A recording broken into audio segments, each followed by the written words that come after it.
Hey, military history and surplus firearms fan. Today we have a great and exciting treat for you to take a look at.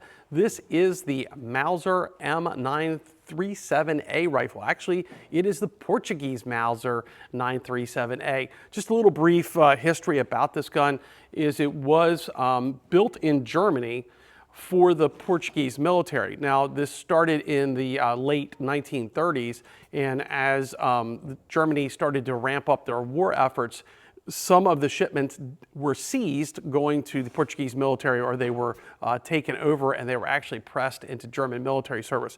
We don't know whether this specific rifle was ever used in military service, but it definitely has a lot of interesting German markings on it. We're going to show you a little bit about that today, but it is based on the K98 Mauser. Not really a whole lot of differences if you compare this side by side with the K98. One of the main things that you definitely will see is the front sight on the gun has a very robust, I'm going to call them rabbit ear style sight assembly, where the K98 had a hoop. Looks a little bit more delicate. I happen to like this Portuguese design a little bit better. Otherwise than that, pretty much everything is very close to being identical. Standard Mauser action, you know, same stock, same length and everything else. These guns are definitely loaded with a lot of markings. It's crazy how many markings that the Germans put on everything, and that's part of the great thing about collecting guns and learning a lot about them. But there's markings on the stock.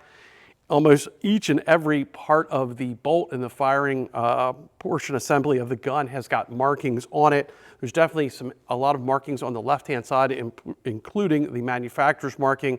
One of the big prized pieces on this is the Portuguese crest on the top, so you definitely want to check that out in the pictures. There's markings as we go further down the stock. There's even markings on where the sling loop and so forth goes. Now, this specific rifle does have matching numbers on all the main components. We weren't able to find much that was not matching. It looked like the cleaning rod did not have any numbers or wasn't matching.